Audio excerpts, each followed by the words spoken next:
ლაზიკა ახალი ქართული ქალაქის სტატუსი და განვითარების პერსპექტივები დღეს ამ თემაზე ზუგდიდში მსჯელობდნენ საპარლამენტო უმრავლესობისა და უმცირესობის წარმომადგენლები, სტუდენტები და არასამთავრობო ორგანიზაციის წევრები ერთად ცდილობდნენ გამოინახათ საერთო ენა ახალი ქალაქის სტატუსის შესახებ. შეხვედრა NDI-ის ორგანიზებით გაიმართა, შეხვედრაზე დეტალურად განიხილეს ის საკანონმდებლო სიახლეებიც, რომელიც ახალ ქალაქში ამოქმედდება.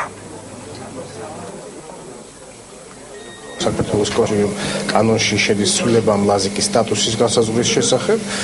სწორედ ამის შესახებ ვსჯელობდით ჩვენ ზუგდიდის მოსახლეობასთან, სტუდენტებთან, არასამთავრობო ორგანიზაციებთან, ადგილობრივი პარტიების წარმომადგენლებთან, მრავლად არიან ოპოზიციური პარტიების წარმომადგენლები.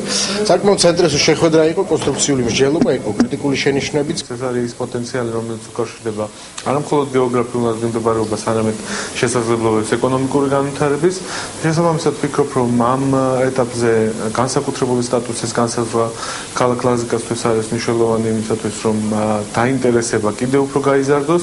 ეს არ არის მხოლოდ ის პროექტი, რომელშიც სახელმწიფო დაფინანსება იქნება მხოლოდ, აქ იქნება როგორც საჯარო, ანუ სახელმწიფო დაფინანსება, ისე კერძო ინვესტიციები. პროექტის წარმატებები უწევთ არც ერთ ექსპერტს არ უმუშავია, ანუ კონსტიტუციის ცვლილებების შედეგდა არ გაკეთებულა სამართლებრივი ექსპერტიზა, არ უმუშავიათ კონსტიტუციონალისტებს, არ არის ეკონომიკური შეფასება, არ არის არც ერთი ციფრი, რა თქვა, მაგალითად ეს ცვლილება რა დაუჯდება ბიუჯეტს 2012 წელს ან 2013 წელს. ქალაქ ლაზიკას მშენებლობა ძალიან მნიშვნელოვანია, იმით რომ იქნება დამატებითი ინვესტიციები, ასევე გაჩნდება დამატებითი ადგილები, სამუშაო ადგილები, სადაც დასაქმდება ადგილობრივი მუშახელი, ასევე საქართველოს შემატება ახალი ევროპული დონის ქალაქი.